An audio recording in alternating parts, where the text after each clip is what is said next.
Welcome to Beyond the DJ Booth podcast. I'm one of your co-hosts, Brian B, and this is Joe Bun is here. Did we just speed through to fall? What is happening? The weather is trash today. But I mean, it's cold. I know why. It's been like that way for all weekend. Apparently, I wasn't here. No. Tara said somebody lied to you. Tara said it was in the 60s. No, just Monday, Memorial Day, and yesterday and today are garbage. Right. Maybe she. No. Thursday, Friday, Saturday were absolutely gorgeous. Okay. Like low 80s. Maybe it's because I've been in Florida for so long and it's just been so hot. Tara's been cooped up with that baby of yours. It's not even a baby anymore. Full-blown toddler. What's up, everybody? Welcome back. Yeah, man. To your favorite podcast for private event DJs. Somebody's going crazy outside. I think so. Anyway. Yeah, we got construction going on. What's up with you? What's going on? Well, Where you been? Last time I saw you was in Wilmington at the WIPA event. Remember? Yeah, we did do the WIPA event together. Yeah, it was we fun. We were networking it up. Yeah. Saw our friend Beth Chapman. We did see Beth Chapman. Beth Chapman's awesome. Great She did presentation. what was it? It was about millennials or no, selling to Gen Z. Gen Z. That's right. So that's kind of what I wanted to open with today. Okay. She did this as an icebreaker. I thought I would continue on. Yeah. Okay. And I'm going to give you some Gen Z slang. You're forgetting my sons are like 17 and 20. Yeah, so you should get these. I think so. Is my point. I hope so. But we'll see how well you do on this. So, okay. First one. Mm-hmm. It's up on the screen. Ratioed. Nah, I don't know this one. Take a guess. It's like a slang word for Gen Z. Mm-hmm. Someone uses it. What would you guess? That you're half cool, half nerd. It's when a post gets way more replies than likes. Usually means it flopped. So an example would be he tweeted that and got ratioed hard. I don't know that one. Saquon, you know that? Nah, I never heard that. Okay. All right. How about the second one here? Nar. It's like no. It's like a negative or no, I think. Yeah, you got that one. All right, you're 1 for 2. And it's an exaggerated dramatic no. Yeah. Used ironically to mock drama. Like, he said he's texting his ex again. Nar. Okay. Stupid. Menty B. Mental block? I have no idea what Close. That is. Yeah. Close. It's a mental breakdown. Okay. Yeah. I had a little Menty B after I saw my email inbox. That's a good one. I might use that. All right, Menty B. 2 more here. How about this one? A soft block. Is it in the cock block family? Or no? I don't think so. It's not a softie. Any idea? No. You remove someone as a follower by blocking or unblocking. No drama, just distance. I didn't want to unfollow, so I just soft blocked her. Muted them. Yeah. Nice. I've definitely done that. Worse. You think that's worse? Yeah, that's worse. All right, last one. Rentry. Man, I don't know these. Man, yeah, you're off. I am. Off your game. I knew the ones that she gave. Yeah. So maybe her list is out of date. It probably is. Yeah. Yeah, these are Rentry, freshies. Some sort of reentry. I don't know. Yeah, it's the mental adjustment after a vacation or a long break. Right. So first Monday back at work, and I'm deep in rent. Deep in rentry. Sorry. Deep in rentry. Okay. So there we go. I mean, now you know now you can be cool. Yeah, You know now what I I'm mean? hip. So you got to know these. You got to start I knew using all them. of Beth's, but I think her list was out of date. Yeah. These are like the newest of the Gen Z terms. Fresh. Damn. You got me on those, brother. So we've been doing that gear segment for a while. Yes. And we actually had someone submit one Yeah, we did. to us. And it was gold. Yeah. Yeah. So this is from Kevin Nichols. Shout out Kevin Nichols. He's in Georgia, I believe. I think. I'm 90% It's either sure. South Carolina or Georgia. Okay. I think it's Georgia. So we're going to play this video of what he sent to us. And then Yes. we can talk about it here in a second. All right, Joe and Brian, here you go. Here's another equipment find for Brian's little segment. Got these on Amazon. They clip together like this, and you put it up against a sidewalk, and now you have a little ramp to get your stuff up the sidewalk without having to find the handicap ramp. $39 on Amazon. Go get it. Think about it from a standpoint if they don't have a handicap ramp or they don't have a just an access ramp at all. Yeah. And you kind of pull up, you drop your trailer door down, you drop your, like the ramp out of the back of my van. Yeah. And you don't want to sit there and pop the curb 50 Every time. times. Yeah. These things go right up to the Do you have curb. them? I don't. No, I'd never seen them. And then he just hangs them on the wall of his trailer. When he needs them, he pops them out. That's pretty cool. So we'll put the link for this on our Amazon card. I'll let you do it because you're kind of the gear corner guy. Yeah, for this batch of I recording. will put these on there, and I think we should order a set and put them in the van, Saquon. These are premium, dude. You see the video? You know what I mean? Like, think about all the places where we don't, where we want to roll in, because we've got the Evolved 90s now. The subpar are on And casters.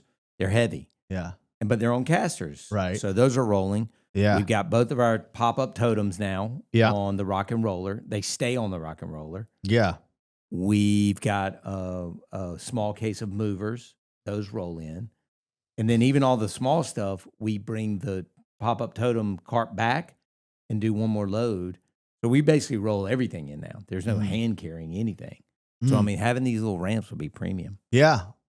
I was trying to think if it would be something since I'm on the road so much. For a traveling not be guy, for it you. probably wouldn't make sense. But if I was local, those do look solid. Appreciate it, Kevin. Thanks for listening too. Yeah. If anybody wants to submit any, we're happy to take whatever ones you Absolutely. guys are using, right? And because Brian's Amazon bill is freaking I had to cut it astronomical. off. I had to cut it off this month. It's your turn. Tara shut him down. Shut me down. I do have one that I'm holding off on though. Okay. So it'll be good. A prime one. Want to make more money at every event? Meet S-Start, the ultimate event platform built by a DJ for DJs. With apps like photo sharing, real-time slideshows, song requests, and even seating charts, S-Start helps you create a better guest experience and upsell your clients with ease. Everything's simple to set up, fun to use, and designed to boost your bookings and your bottom line. Join their membership to unlock the best pricing and start stacking value at every gig. Go to sstart.com right now and book your free demo. Are we talking about gigs at all? Like what you've been doing the last few weekends? I was thinking for the next episode, Okay. kind of keep us some content. Okay. I had one more thing I was going to throw to you. Have you, did you see, this is the first, I just saw it on, I think it was Sunday. First of, oh no, it was Monday. The first of the award show season. Did you see it? AMAs? Have you heard about this shit? I think, but maybe fill the rest of us in. They've canceled the last 2 years. And Okay, so this is their re-entry. This is their re-entry into the market. And the numbers and the people that showed up, there were 10 Album of the Year nominees. Guess how many showed up? 1? 0. Oh. 0. Wow. And then I was seeing all this stuff about Blake Shelton performing and Gwen Stefani performing. And Taylor Swift, did you hear about that whole thing? She didn't show up. Yeah, she didn't show up either. They played videos of the people performing. They weren't even up on the stage. Did you see any of the show? No. I didn't even know it was on until it was half over. Yeah. The performers they had. So they had J-Lo. Janet Jackson. Okay. Oh, J-Lo did too. I didn't see her performance, but I heard it was a little pitchy to be. She's not a good singer. She's beautiful though. But they had Janet, Yeah. and she's 59 years old now. Yes, right. correct. So Yeah. I'm like, if you're trying to market to the younger generation, it just seemed odd choices. She only did All For You and Someone to Call My Lover, which I thought those are great. I mean, I love those tracks personally, but they're Right. not like her iconic, Right. tracks that she Right. would go out with. She also looked solid for 59. Absolutely. I She was looked like, great. wow. I did see the clip of that. And then they had Gloria Estefan, She's 79. at least. 79. How old I is don't she even really? know. I think she is that. Look that up, Saquon. 76. I wrote it down actually in one of these. And then what? And then who? And then the last one was Rod Stewart. Yeah, Gloria Estefan is 67. Oh, I thought she was older. Okay. Sorry, Gloria. And then Rod Stewart, Oh, he's definitely in his 70s. 80. God damn. And he That's doing wasn't people even that could singing it. show He was up, probably. No, here's the thing, though. Here's what you're forgetting. You know where it was? I don't know. Las Vegas. Oh. So they got Janet and Rod on residency to come down the street Got it. and do a couple tracks from their show, Yeah. promote their show, blase blah. I mean, That it was sounds like terrible. a throwback show. Yeah, That's that like sounds I terrible. should have told my mom it was on. You know what I mean? 'Cause I'm like, and they closed with Rod, and I'm just like, why would you close that was with the it? closer. That was the closer. But were you watching this, or are you getting like a half recap? watching. Half Okay. watching. So like I would How watch did you it even know it was on? because Tara was watching it initially, and then I after I put Annie down, I was like, "Hey, let's watch the basketball game," and she was watching this. I was like, "What is this? Is this a award show?" It was AMA, so I was going between the game and that, But the crazy part was when they would show to the crowd, Yeah. there was like half full, and it was like no celebrities. They kept showing these random people in the crowd, and I'm just like, I'm telling you, man. so do you think it's dead? I do. There's no way that they come back again. Yeah. It was a Dick Clark production back in the day. It was a big deal. It was hot. I mean, Michael Jackson would be on there, Lionel, and even up into the 2000s, it was a pretty big deal. But I mean, if you can't get anybody to show up, and especially the biggest living pop star in the world to show up to accept whatever she got, everything was video response for the winners. Yeah. It was. I'm. There's no way that they recover from that. Yeah.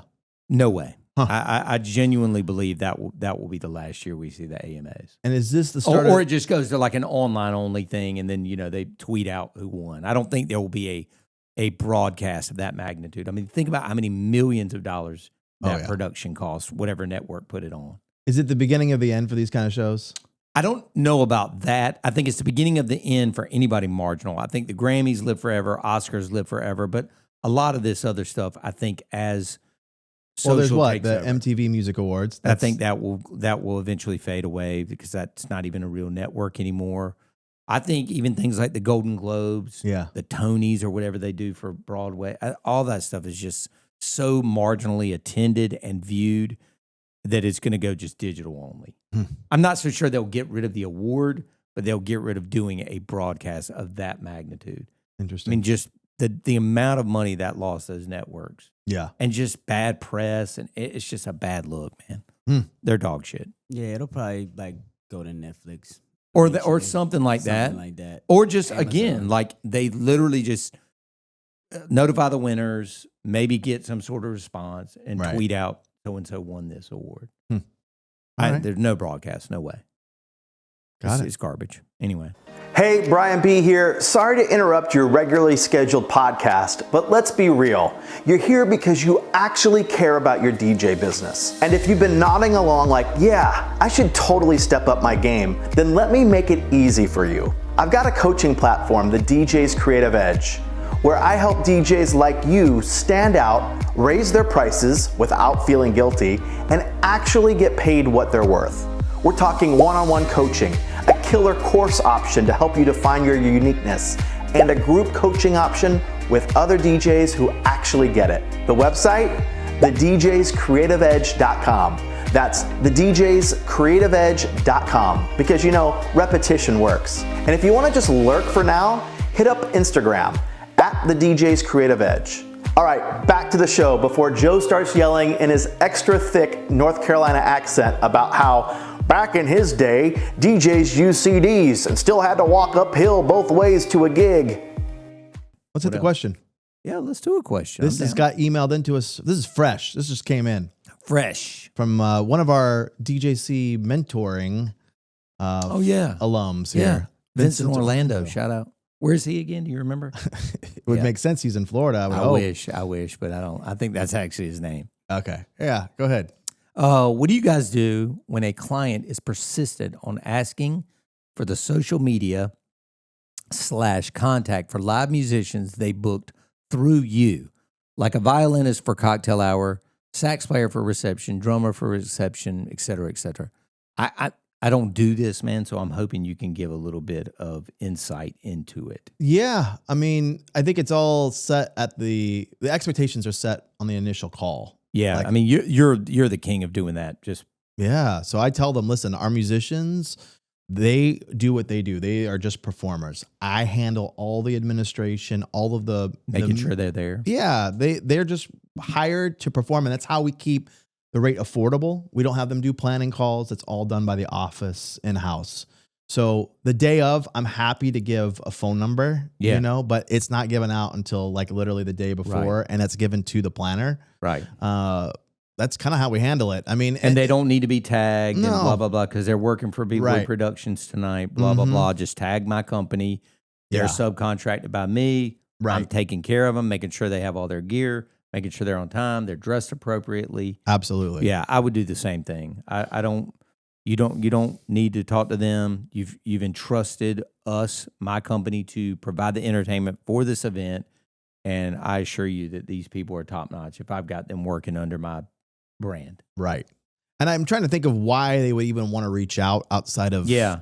I mean, not to. I mean, they're already booked, so it says it here. So is it just like song lists or just to make sure they're a real human? I don't know, but again, I think it's set up at the expectation early on.